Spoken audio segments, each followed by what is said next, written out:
আসসালামু আলাইকুম। মীর তৌফিক হোসেন স্বাগত জানাচ্ছি এনটিভির সন্ধ্যার খবরে। ক্রাউন সিমেন্ট শিরোনাম দেখছিলেন, এবার বলছি পুরো খবর। বাংলাদেশ ব্যাংকের কর্মচারীদের ব্যক্তিগত লকার ফ্রিজ রাখতে ব্যাংকটির কাছে আবেদন করেছে দুর্নীতি দমন কমিশন দুদক। আজ দুদক কার্যালয়ে অনুষ্ঠিত ব্রিফিংয়ে এই তথ্য জানান সংস্থাটির মহাপরিচালক আখতার হোসেন। বলেন, কোনো ব্যক্তির বিরুদ্ধে জ্ঞাত আয় বহির্ভূত সম্পদের তথ্য পেলে কেবল বাংলাদেশ ব্যাংক নয়, অন্যান্য ব্যাংকের লকারও দুদক খুলবে বলে জানান তিনি। এছাড়া এদিন দুর্নীতির আরেক মামলায় পাসপোর্ট অফিসের পরিচালক আব্দুল্লাহ মামুনের বিরুদ্ধে চার্জশিট দিয়েছে এই সংস্থাটি। 27 কোটি টাকার অবৈধ সম্পদ অর্জনের অভিযোগে মামলা হয়েছে ম্যাক্স গ্রুপের চেয়ারম্যান গোলাম মোহাম্মদ আলমগীরের বিরুদ্ধেও।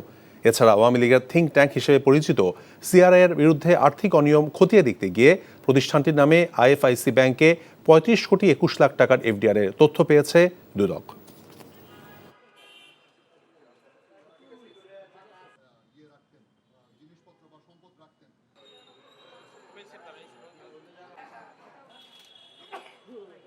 বাংলাদেশ ব্যাংকের রক্ষিত লকারে তল্লাশি অভিযান পরিচালনা করা হয়েছে এবং সেই অভিযানে প্রচুর বৈদেশিক মুদ্রা এবং স্বর্ণালংকার পাওয়া যায়। এই ধরনের যে লকারগুলো রয়েছে সেগুলো তল্লাশি করা প্রয়োজন। বাংলাদেশ ব্যাংকে সেই লকারগুলো সাময়িকভাবে ফ্রিজ করার জন্য অনুরোধ করা হয়েছে। আইএফআইসি ব্যাংকে সিআরআই নামক প্রতিষ্ঠানটির নামে একটি 35 কোটি 21 লক্ষ টাকার এফডিআর রয়েছে। আওয়ামী লীগের গবেষণা প্রতিষ্ঠান সিআরআই এর বিভিন্ন রেকর্ড এবং নথিপত্র সংগ্রহের অভিযানে গিয়ে প্রতিষ্ঠানটির দফতরই খুঁজে পায়নি দুদক। সিআরআই তাদের বিভিন্ন কার্যক্রমে সরকারি রাষ্ট্র অর্থ ব্যয় করা হয়েছে এমন অভিযোগের প্রেক্ষিতে দুর্নীতি দমন কমিশনের একটি দল প্রথমে ধানমন্ডি 32 এবং পরে ধানমন্ডি 6 এলাকায় অভিযান চালায়। ধানমন্ডি দুটি স্থানে গিয়েও অফিস খুঁজে পায়নি বলে জানান দুদকের সহকারী পরিচালক রাজু আহমেদ। পরে বলেন, অন্যভাবে প্রতিষ্ঠানটির নথি সংগ্রহ করা যায় কিনা সে চেষ্টা করবে দুদক। তবে 3 থেকে 4টি ব্যাংক অ্যাকাউন্ট সম্পর্কে জানতে পেরেছে দুদক এবং ব্যাংক অ্যাকাউন্ট সম্পর্কে তথ্য সংগ্রহ করা হচ্ছে বলে জানান তিনি।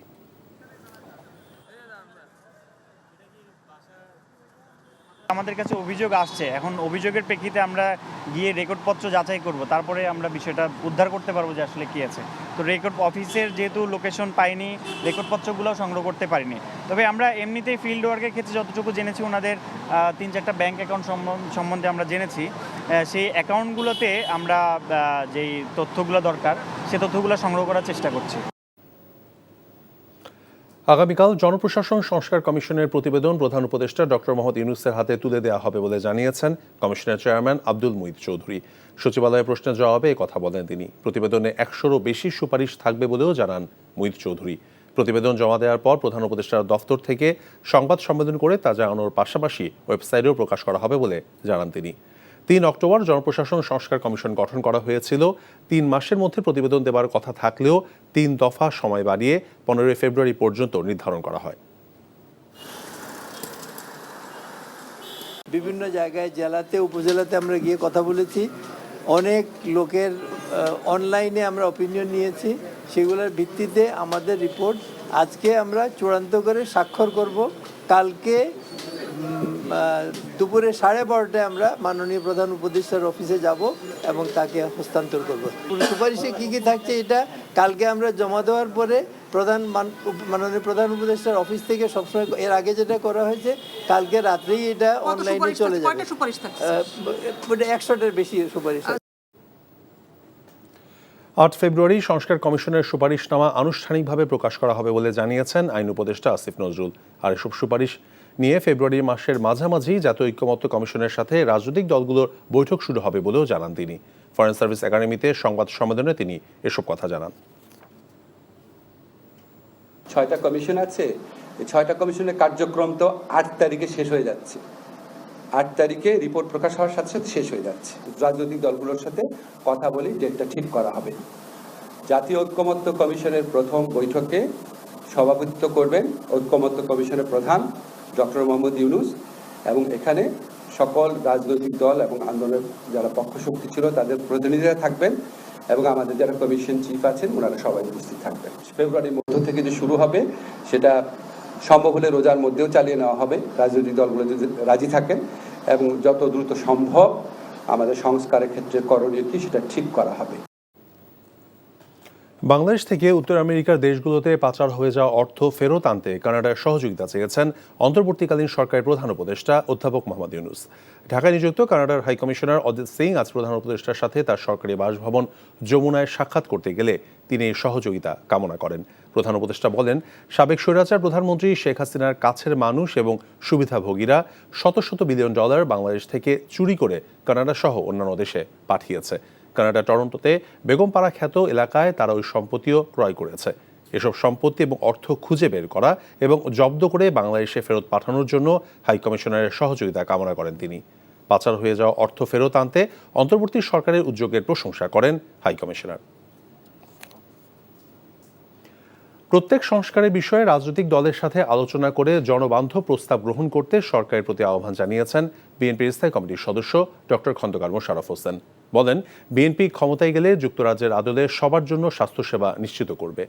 স্বল্প, মধ্য এবং দীর্ঘ এই 3 মেয়াদে স্বাস্থ্য খাতে সংস্কার করা হবে। হাসান মাহমুদের রিপোর্ট। প্রান্তিক জনগোষ্ঠীর জন্য ইউনিয়ন ভিত্তিক গ্রামীণ স্বাস্থ্য সহকারী নিয়োগ ও স্বাস্থ্য কার্ড প্রবর্তন সহ স্বল্প, মধ্যম ও দীর্ঘ এই 3 মেয়াদে দেশের স্বাস্থ্য খাতে সংস্কার, রোগী ও সেবা প্রদানকারীদের জন্য সমতাভিত্তিক আইন প্রণয়ন, সব স্বাস্থ্য কমপ্লেক্সকে 100 শয্যায় উন্নীতকরণ এবং আগামী 5 বছরের মধ্যে ওষুধ উৎপাদনের স্বয়ংসম্পূর্ণতা অর্জনের মতো বিষয়গুলো সংস্কার প্রস্তাবে তুলে ধরে বিএনপি। সার্বজনীন স্বাস্থ্য ব্যবস্থা, ইউনিভার্সাল হেলথ কাভারেজ এর আলোকে সকলের জন্য সর্বোচ্চ স্বাস্থ্য সেবা প্রাপ্তির নিমিত্তে প্রয়োজনীয় সকল পদক্ষেপ গ্রহণ করা হবে। জাতীয় বাজেটে স্বাস্থ্য খাতে বরাদ্দ জিডিপি 5% এর কম হবে না। দলের চেয়ারপারসনের গুলশান কার্যালয়ে আয়োজিত সংবাদ সম্মেলনে বিএনপি গঠিত স্বাস্থ্য সংস্কার কমিটি অভিযোগ করে, আওয়ামী লীগের দুর্নীতি ও অনিয়মের কারণে রোগীদের মধ্যে বিদেশমুখিতা বেড়েছে, যার সুষ্ঠু তদন্ত জরুরি। স্বাস্থ্য খাতে বিগত 15 বছর প্রশাসনিক দুর্বৃত্তায়নের মাধ্যমে রাষ্ট্রের আর্থিক ক্ষতি সাধনের সাথে স্বাস্থ্য ব্যবস্থাকে দলীয়করণের আবরণে আচ্ছাদিত করা হয়েছে। সকল ক্ষেত্রেই সংস্কার একটি চলমান প্রক্রিয়া, যা ক্রমাগত বিশ্লেষণ, মূল্যায়ন, পরিশীলনের মাধ্যমে বাস্তবধর্মী ও গ্রহণযোগ্যভাবে বাস্তবায়নই সফলতার মূল কথা। এদিকে গাজীপুরের কাপাসিয়ার উলুসারায় স্থানীয়দের মাঝে শীতবস্ত্র বিতরণকালে ডক্টর মঈন খান বলেন, উন্নয়নে গ্রামকেই অগ্রাধিকার দিতে হবে। এদিকে ঢাকায় বিএনপির 31 দফা সংস্কার নিয়ে ঢাকা মহানগর উত্তর ও ঢাকা মহানগর দক্ষিণ বিএনপি পৃথক কর্মশালা আয়োজন করে, যাতে অংশ নেয় দলের নেতাকর্মীরা। Hasan Mahmud, NTV news, Dhaka. বিএনপির ভারপ্রাপ্ত চেয়ারম্যান তারেক রহমান ও 21 টেলিভিশনের চেয়ারম্যান আব্দুস সালাম সহ 4 জনের বিরুদ্ধে দায়ের করা রাষ্ট্রদ্রোহ মামলা বাতিল করে রায় প্রকাশ করেছেন হাইকোর্ট। সকালে বিচারপতি AK আসাদুজ্জামান ও বিচারপতি সৈয়দ এনায়েত হোসেনের হাইকোর্ট বেঞ্চ 11 পৃষ্ঠার এই রায় প্রকাশ করেন। এর আগে গত 31 অক্টোবর তারেক রহমান, আব্দুস সালাম সহ 4 জনের বিরুদ্ধে দায়ের করা রাষ্ট্রদ্রোহ মামলার কার্যক্রম বাতিল করে তাদের খালাস দেন হাইকোর্ট। অন্য 2 জন হলেন 21 টেলিভিশনের সাবেক প্রধান প্রতিবেদক মাহাতির ফারুকি খান এবং সিনিয়র প্রতিবেদক কনক সারোয়ার। 2017 সালে এই মামলায় অভিযোগ গঠন করেন আদালত। 2015 সালের 5 জানুয়ারি লন্ডন থেকে তারেক রহমানের দেয়া বক্তব্য 21 টিভি সরাসরি সম্প্রচার করলে পরদিন তারেক রহমান এবং আব্দুস সালামের বিরুদ্ধে রাষ্ট্রদ্রোহের মামলা করতে স্বরাষ্ট্র মন্ত্রণালয়ের অনুমতি চায় তেজগাঁও থানা পুলিশ। স্বরাষ্ট্র মন্ত্রণালয়ের অনুমতি পাওয়ার পর তেজগাঁও থানার SI বোরহানউদ্দিন 2015 সালের 8 জানুয়ারি তেজগাঁও শিল্পাঞ্চল থানায় এই মামলা দায়ের করেন।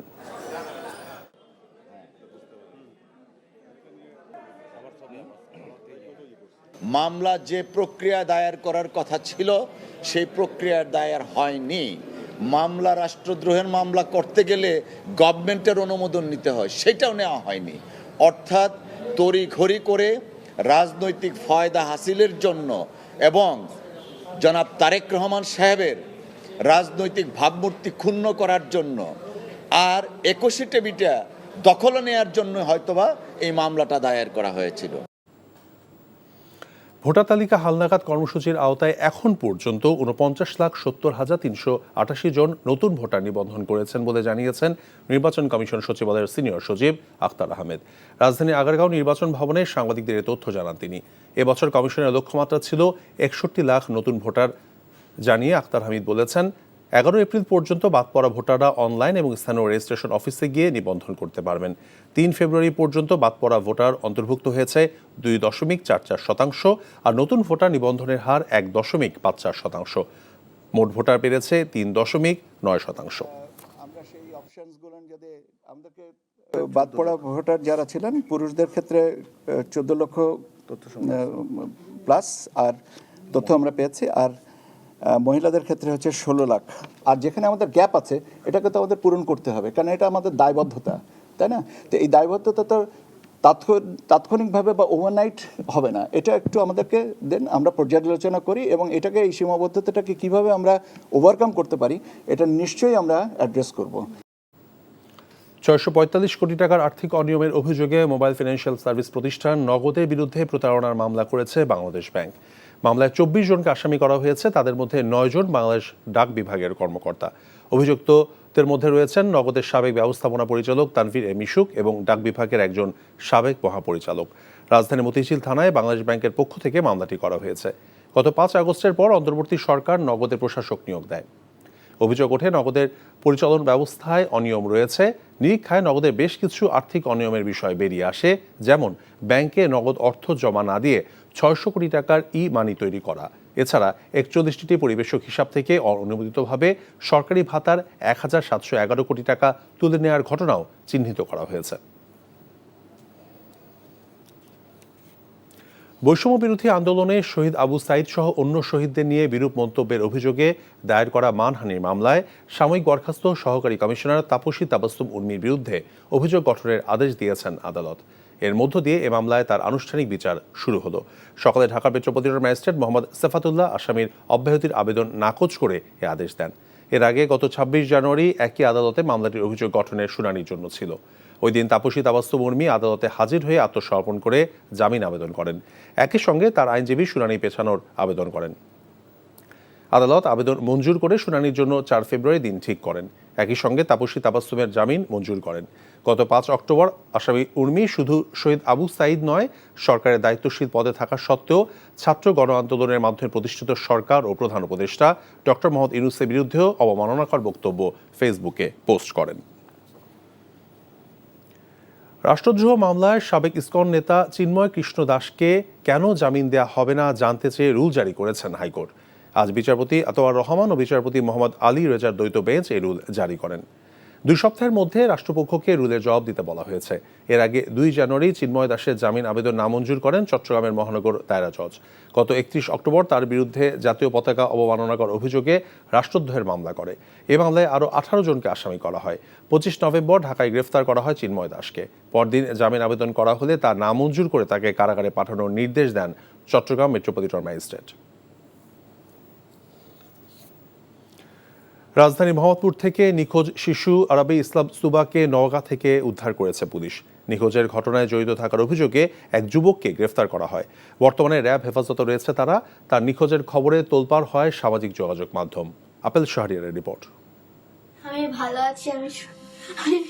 অবশেষে পাওয়া গেল রাজধানীর মোহাম্মদপুর থেকে নিখোঁজ শিশু সুবাকে। নওগাঁ থেকে তাকে উদ্ধার করা হয়। এ সময় তার সঙ্গে থাকা এক যুবককেও গ্রেপ্তার করে পুলিশ।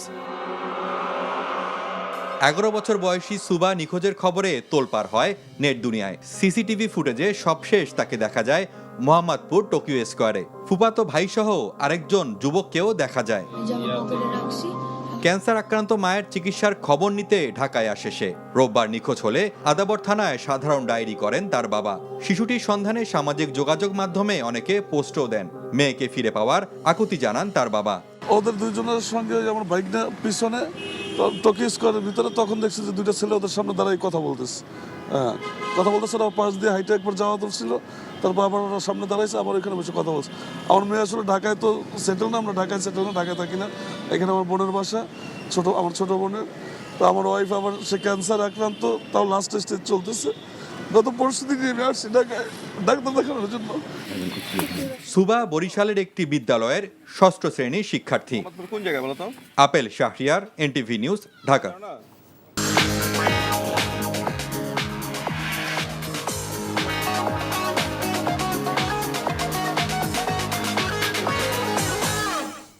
নগদ নিবেদিত অর্থনীতির খবর।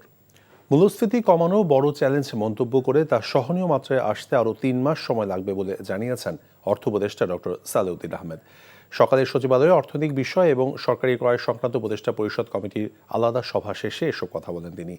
আগামী জুন মাসে মূল্যস্ফীতির সহনীয় অবস্থা অর্থাৎ 7% মতো হলে ভালো হয় বলেও আশাবাদ জানান উপদেষ্টা। অনেকে দেশের অর্থনৈতিক অবস্থাকে শ্রীলঙ্কার সাথে তুলনা করলেও পরিস্থিতি একেবারে আলাদা বলে মন্তব্য করেন সালেউদ্দিন আহমেদ।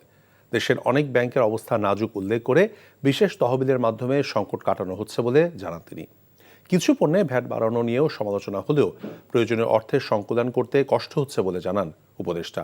বলেন, রমজানে প্রয়োজনীয় পণ্যের কোনো সংকট হবে না। আপাতত আমাদের মেইন কনসার্ন হলো মূল্যস্ফীতিটা যতটুক সম্ভব যত তাড়াতাড়ি আমরা এসে করতে পারি, সেটাই সবচেয়ে বড় চ্যালেঞ্জ। উঠেছে ডিফারেন্ট কারণ আছে, টাকার সরবরাহ বেশি ছিল, লোকের হাতে টাকা ছিল, তারপর সাপ্লাই চেনটা অনেকরকম ব্রোকেন হয়েছে।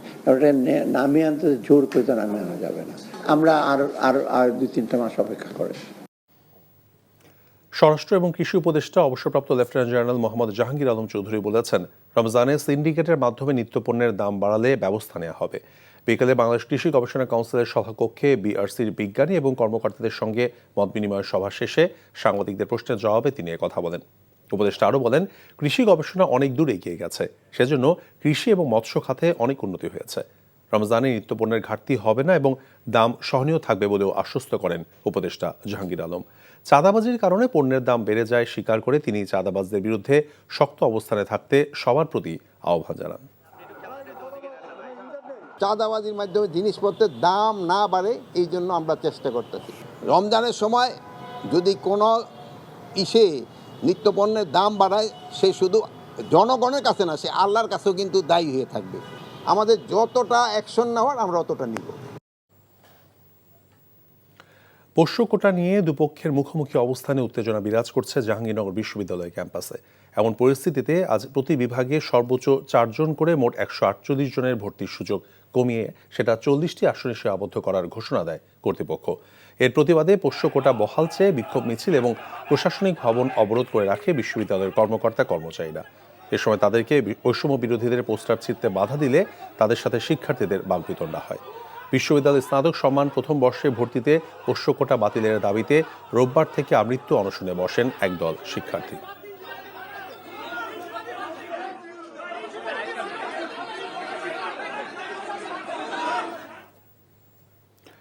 পনেরো বছরের জঞ্জাল পরিষ্কার এবং প্রয়োজনীয় সংস্কার শেষে অবাধ, সুষ্ঠু এবং গ্রহণযোগ্য নির্বাচনের দাবি জানিয়েছেন জামায়াতে ইসলামীর সেক্রেটারি জেনারেল অধ্যাপক মিয়া গোলাম পরোয়ার। তিনি বলেন, দেশের মানুষ বিগত 3 নির্বাচনের মতো আর কোনো নির্বাচন দেখতে চায় না। অন্তর্বর্তী সরকারের অধীনে 5 আগস্টের ঐক্যের চেতনায় উদ্বুদ্ধ জাতীয় ঐক্যের নির্বাচন হতে হবে। বিকেলে খুলনা মহানগর সংলগ্ন হরিণটানা থানার আরফাতনগর ইউনিটে জামায়াতে ইসলামীর কর্মী সম্মেলনে প্রধান অতিথির বক্তব্যে একথা বলেন জামায়াতের সেক্রেটারি জেনারেল। বিগত 1.5 দশকে যারা লুটপাট, খুন, দুর্নীতি সহ অপরাধমূলক কর্মকাণ্ডে জড়িত ছিল তাদের বিচারের দাবি জানান তিনি। দুটো শর্ত, একটা হলো সংস্কার করতে হবে, আমরা যেন ভোট দিই। 2 হলো এই 15 বছরে মানবতা বিরোধী অপরাধ করে আমাদের সোনার সন্তানদের যারা খুন করেছে, ফাঁসি দিয়েছে, লুটপাট করেছে, ট্রাইব্যুনালে তাদের বিচার হতে হবে। নির্বাচনের আগে এই অপরাধী, খুনি, ফ্যাসিস্ট হাসিনার মাস্টারমাইন্ড, চাঁদাবাজ মস্তানদের বিচারের পর নির্বাচন দিতে হবে। বিগত সরকারের সময় দুর্নীতির কারণে সামাজিক সুরক্ষা খাতের অনেক টাকাই সুবিধা বঞ্চিত ব্যক্তিদের কাছে পৌঁছাতো না অভিযোগ করে সমাজ কল্যাণ উপদেষ্টা শামিন এস মুর্শিদ বলেছেন, শুধু অর্থ বরাদ্দ দিয়ে সামাজিক নিরাপত্তা কর্মসূচি সফল হবে না। রাজধানীর একটি হোটেলে বিশ্বব্যাংক আয়োজিত বাংলাদেশের সামাজিক সুরক্ষার ভবিষ্যৎ বিষয়ক কর্মশালায় একথা বলেন তিনি। সামাজিক সুরক্ষা প্রকল্পগুলোতে অতি সামান্য টাকা দরিদ্র ব্যক্তিদের মাঝে বিতরণ করা হতে উল্লেখ করে তিনি বলেন, মাত্র 800 টাকার ভাতায় দারিদ্র্য বিমোচন সম্ভব নয়। দরকার কর্মমুখী পরিকল্পনা, যাতে দরিদ্র পরিবারগুলো নিজেরাই স্বাবলম্বী হতে পারে। উপকারভোগীদের তালিকায় দুর্নীতি আছে জানিয়ে তিনি ড্যাশবোর্ডের মাধ্যমে কঠোর তদারকি তাগিদ দেন।